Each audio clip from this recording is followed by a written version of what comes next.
Good morning students.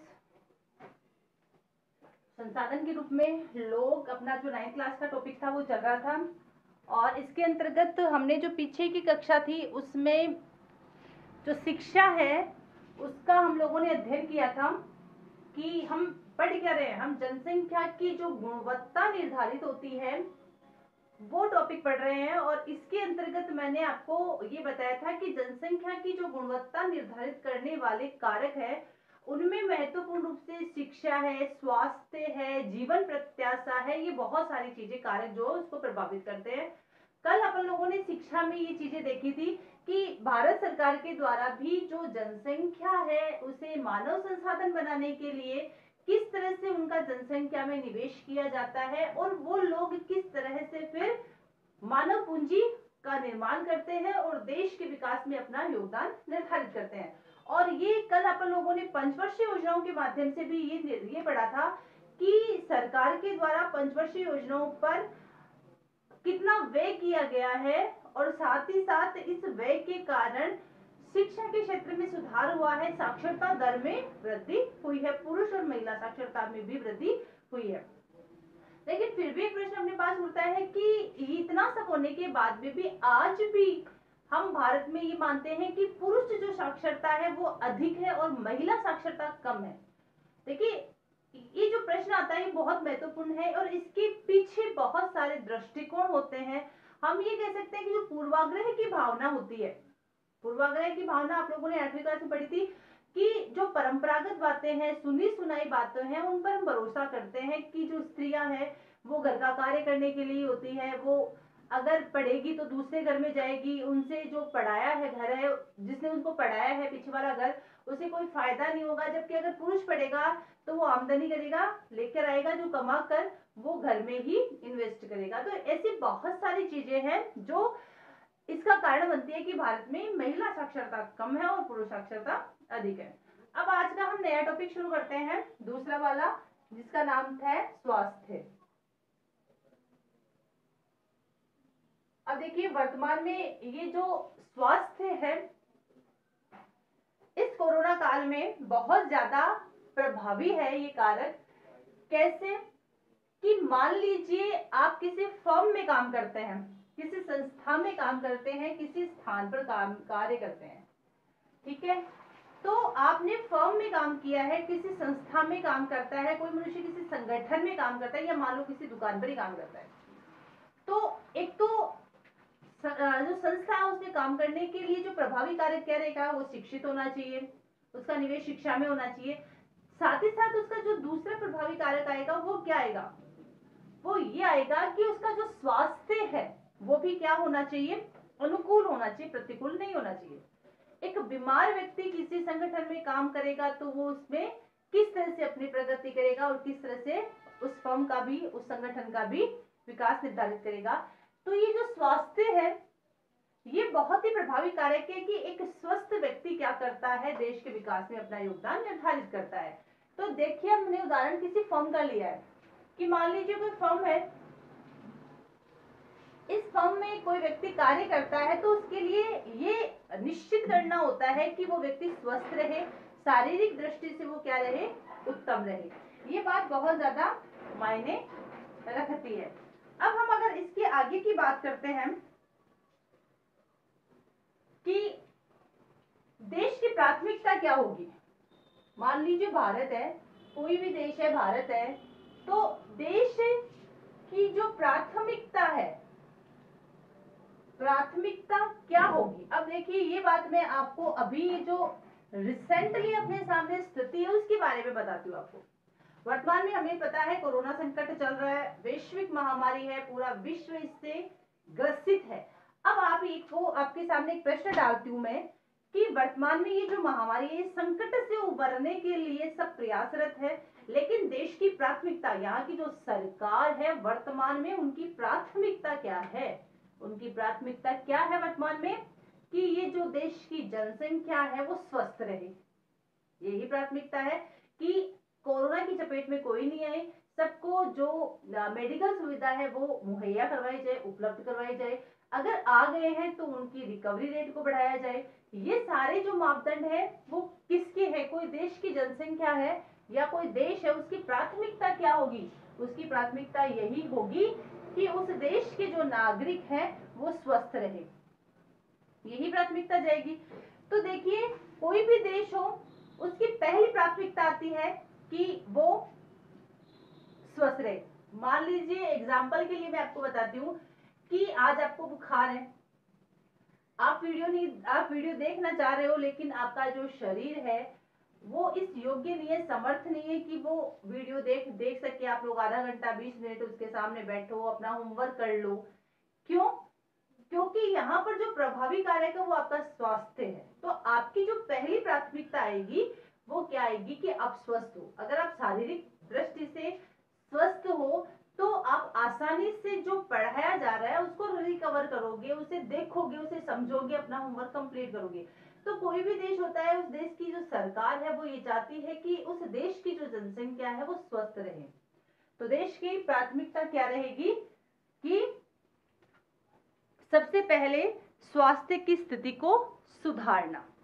तो अगर मैं बात करती हूँ कि कोई भी देश है उसकी प्राथमिकता क्या रहेगी, तो वो रहेगी स्वास्थ्य की स्थिति को सुधारना। ये उसकी पहली प्राथमिकता रहेगी। ठीक है, तो अपने सामने मान लो इस तरह का कोई क्वेश्चन आता है तो हम उसको किस तरह से डिफाइन कर सकते हैं कि स्वास्थ्य की स्थिति को सुधारना, जो वर्तमान में भारत सरकार के सामने भी आ रही है कि किस तरह से स्वास्थ्य की स्थिति को सुधारा जाए। अगर स्वस्थ हो जाएंगे, अगर इस संकट से उबर जाएंगे तो आगे हमारे लिए शिक्षा का भी अवसर रहेगा, रोजगार के भी अवसर रहेगी, अपनी जीवन प्रत्याशा बढ़ जाएगी, जीवन जीने की आशा बढ़ जाएगी। तो ये जो स्थिति आती है वो स्वास्थ्य की स्थिति को सुधारने के लिए ही है। अब यहाँ पर सरकार के द्वारा स्वास्थ्य की स्थिति को सुधारने के लिए क्या किया जाता है? कई प्रकार के लक्ष्य निर्धारित किए जाते हैं। क्या निर्धारित किए जाते हैं? लक्ष्य निर्धारित किए जाते हैं। अब ये लक्ष्य निर्धारित किस तरह से किए जाते हैं? वर्तमान में हम देखते हैं कि सरकार क्या कर रही है इस संकट में कि गरीबों को मुफ्त राशन मुहैया करवा रही है, गेहूं दिए जा रहे हैं, दालें दी जा रही है, कहीं कहीं पर तो और प्रकार की भी चीजें दी जाती है। तो वर्तमान में सरकार की प्राथमिकता क्या होगी कि लोगों का स्वास्थ्य उचित रहे, स्वास्थ्य की स्थिति सुधरे, और इसके लिए उन्होंने लक्ष्य बना दिया कि हम हर महीने 5 किलो या 15 किलो या 20 किलो जो गेहूं है वो जो राशन प्राप्त करते हैं कार्डधारी उनको मुफ्त प्रदान करेंगे। तो ये लक्ष्य निर्धारित किए गए हैं। इस समय की बात बता रही हूँ मैं वर्तमान में। इसी प्रकार अगर मान लो ये संकट नहीं हो, कोरोना काल नहीं हो, तब भी सरकार के द्वारा लोगों के स्वास्थ्य को ढंग से रखने के लिए, उनकी स्थिति को सुधारने के लिए सरकार के द्वारा बहुत सारे लक्ष्य निर्धारित किए जाते हैं। और इन लक्ष्यों के माध्यम से सरकार क्या करती है, देश की जो जनसंख्या है उसके स्वास्थ्य की देखभाल करती है। तो सरकार क्या करती है, लक्ष्यों का निर्धारण करती है। और सरकार क्या करती है, परिवार कल्याण, पौष्टिक सेवा, स्वास्थ्य सेवा लोगों तक पहुंचाती है ताकि उनका स्वास्थ्य क्या हो, बेहतर हो। यानी सरकार के द्वारा ये जो लक्ष्य निर्धारित किए जाते हैं इनमें स्वास्थ्य सेवाएं, स्वास्थ्य सेवा की बात करती हूँ, पौष्टिक आहार की बात करती हूँ, पौष्टिक आहार है। इसके बाद में अगर हम बात करते हैं तो परिवार नियोजन आता है इसके अंतर्गत, परिवार नियोजन। तो ये जो सारी चीजें हैं ये सरकार के द्वारा जो लक्ष्य निर्धारित किए जाते हैं उन लक्ष्यों की पूर्ति की जाती है। तो अपने सामने ये जो स्थिति आती है वो यही आती है कि सेकंड देखिए पौष्टिक आहार है, अगर नहीं दिख रहा है तो मैं दोबारा लिख रही हूँ उसको, पौष्टिक आहार।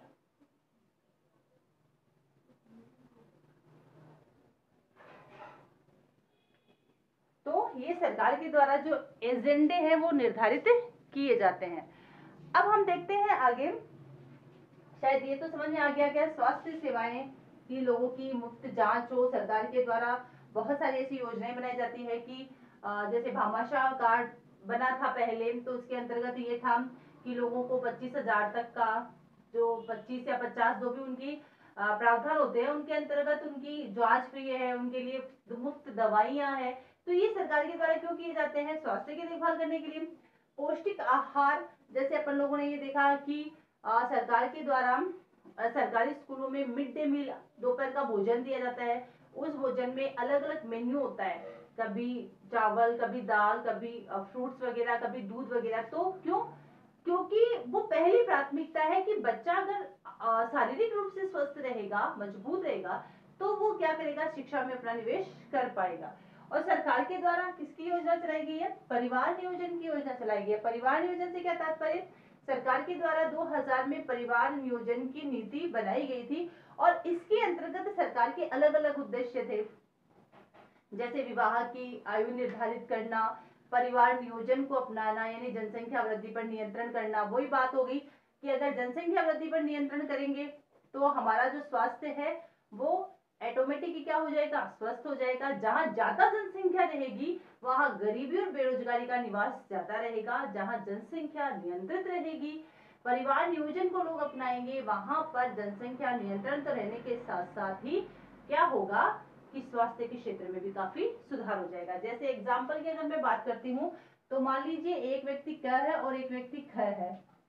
माना अपन लोगों ने स्वास्थ्य की स्थिति को सुधार, मतलब समझाने के लिए आपको ये एग्जाम्पल दे रही हूँ। माना एक व्यक्ति क है और एक व्यक्ति ख है। क के 4 बच्चे हैं और ख के जो 2 बच्चे हैं। अब इन दोनों की हम देखते हैं, जो महीने की आमदनी है वो मानते हैं अपन लोग कितनी है? 10,000। तो इसकी भी कितनी होगी? 10,000। अब देखिए यहाँ पर इसने ख ने परिवार नियोजन को अपनाया, यानी जनसंख्या को नियंत्रित किया, परिवार को नियंत्रित किया इसने। अब यहाँ पर ये जो 10,000 है ये कितने में बटेगा? 4 में। और यहाँ पर कितने में बटेगा? 2 में बटेगा। तो देखिए क की अपेक्षा जो ख व्यक्ति है उसके बच्चों के स्वास्थ्य में क्या रहेगा? सुधार रहेगा। उनका स्वास्थ्य उच्च स्तर का रहेगा। अगर वो स्वस्थ रहेंगे तो उनका शिक्षा में भी निवेश होगा और वो उच्च स्तर की शिक्षा प्राप्त करेंगे आसानी से। यानी कुल मिलाकर अगर हम ये कह सकते हैं कि जो स्वास्थ्य है वो जनसंख्या की गुणवत्ता को क्या करता है? प्रभावित करता है। तो ये पॉइंट आपको थोड़ा सा समझ में आ गया होगा। और इसके बाद में आगे के पॉइंट्स में आपको थोड़ी सी जानकारी दे रही हूँ, आंकड़ों की जानकारी। तो वो आप अपने नोटबुक में नोट करेंगे, इनको जो मैं आंकड़े बता रही हूँ आपको नोट करने हैं। तो देखिए किस तरह से पॉइंट निकाल रही हूँ मैं आपके लिए। इसके मैंने आपको बताया कि सरकार के द्वारा परिवार नियोजन, पौष्टिक आहार, स्वास्थ्य सेवाएं ये दी जाती है। इनसे क्या होगा? इनसे क्या बढ़ जाएगी? जीवन प्रत्याशा बढ़ जाएगी। क्या बढ़ जाएगी? जीवन प्रत्याशा। अभी जीवन प्रत्याशा क्या है? जीवन प्रत्याशा का मतलब होता है जीवन जीने की आशा। जैसे एग्जाम्पल तो वही बात करती हूँ, एक देश क मान लेते हैं, एक ख मान लेते हैं और एक ग मान लेते हैं। 3 देश मानते हैं अपन लोग, ठीक है? 3 देश है। जीवन प्रत्याशा का मतलब यहाँ की जो अधिकतम जीवन जीने की आशा है वो कितनी है। तो मान लो क है, इसका जो जीवन प्रत्याशा है यहाँ पर है 40 वर्ष, इसकी मैं मानती हूँ 60 वर्ष और इसकी मानती हूँ 70 वर्ष। तो आपके अकॉर्डिंग इनमें से कौन सा ऐसा देश है जहां पर स्वास्थ्य की दृष्टि से उत्तम सुविधाएं उपलब्ध है? तो देखिए यहाँ पर जो ग है उसको हम कह सकते हैं कि स्वास्थ्य की दृष्टि से उत्तम सुविधाएं इस देश में है, क्योंकि यहाँ पर जो जीवन प्रत्याशा है वो कितनी है? 70 वर्ष है। भाई कौन से देश में लोग अच्छे से जिएंगे? जहाँ सुविधा रहेगी, जहाँ स्वास्थ्य की अनुकूल दशाएं मिलेगी, तो वहां लोग ज्यादा जिएंगे। जहाँ स्वास्थ्य संबंधी किसी प्रकार की कोई सेवा उपलब्ध नहीं होगी, वहां लोग क्या होंगे? कम जिएंगे और उनके जीवन जीने की जो आयु है वो कम होगी। तो यहाँ पर जीवन प्रत्याशा है। तो सरकार के द्वारा जो भी स्वास्थ्य को सुधारने के लिए योजनाएं चलाई जाती है वो किसको बढ़ाती है? वो जीवन प्रत्याशा को बढ़ाती है। यानी इन उपायों से किसका विकास होगा? जीवन प्रत्याशा इनसे बढ़ जाएगी। और हम बात करते हैं 2014 की। 2014 के अपने पास आंकड़े हैं। तो भारत की हम बात करते हैं तो भारत में जो जीवन प्रत्याशा है वो 2014 के अनुसार कितनी है? 68.3 वर्ष हो गई है। 68 वर्ष हो गई है। ये विकास है, यानी यहाँ का जीवन प्रत्याशा भारत की कितनी है, 68 वर्ष है। फिर शिशु मृत्यु दर में कमी आई है। इन उपायों से किसमें कमी आई है, शिशु मृत्यु दर। अगर शिशु मृत्यु दर की बात करते हैं भारत में, तो 1951 में जो शिशु मृत्यु दर थी वो कितनी थी, 147, और 2016 की अगर हम मैं बात करती हूँ तो वो कितनी हो गई है, 34। इन आंकड़ों से क्या पता चलता है कि भारत में शिशु मृत्यु दर जो है, यानी उत्तम स्वास्थ्य सेवाओं के कारण यहाँ पर शिशु मृत्यु दर में क्या आई है, निरंतर कमी आई है। 1951 में देखिए 147 शिशु मृत्यु दर थी और 1000 पर, और यहाँ पर 2016 में बात करते हैं तो 34 आ गई। तो यानी ये सुधार हुआ है। ये स्थिति हमें किसकी बात बताती है, सुधार। और वो सुधार किस में हुआ है, वो सुधार हुआ है स्वास्थ्य में। हो गया। इसके बाद में अगर मैं बात करती हूँ तो यहाँ पर जीवन प्रत्याशा में वृद्धि और शिशु देखभाल में सुधार देश के आत्मविश्वास को भावी प्रगति के साथ आंकने के लिए उपयोगी है।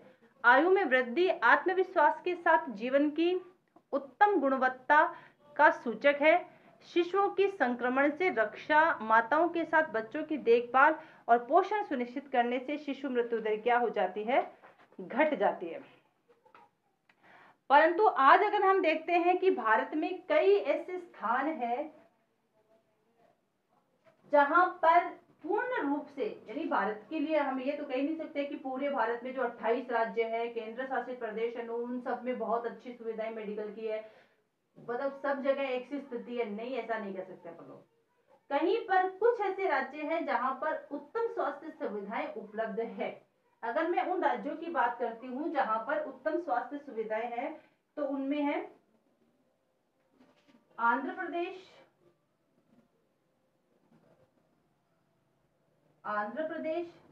उसके बाद में आता है कर्नाटक, फिर आता है महाराष्ट्र, और इसके बाद में आता है तमिलनाडु।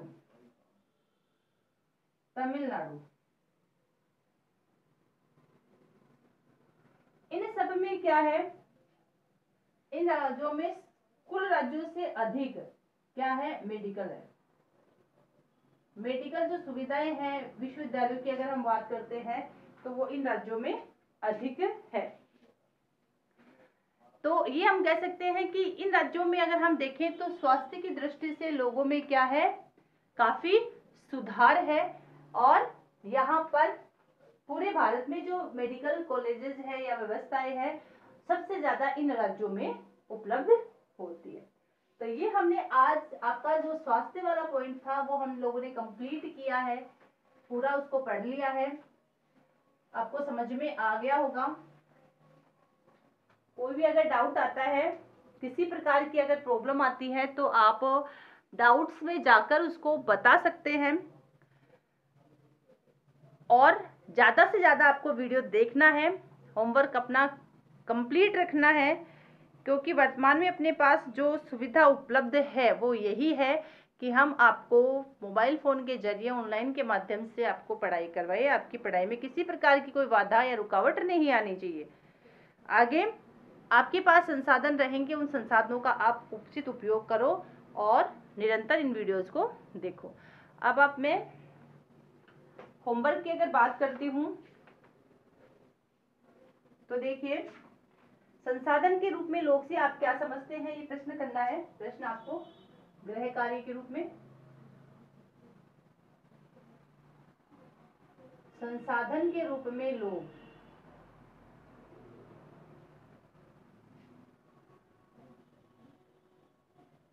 लोग से आप क्या समझते हैं। एक तो आपको ये क्वेश्चन करना है, बीच बीच में मैं आपको इनके प्रश्न दे भी रही हूं। मानव पूंजी निर्माण में शिक्षा की भूमिका, ये अपन लोगों ने टॉपिक कर लिया है। पूंजी निर्माण में शिक्षा की भूमिका स्पष्ट कीजिए। ये दोनों प्रश्न अपन लोगों ने कर लिए हैं, तो आपको ये गृह कार्य के रूप में करना है। Thank you.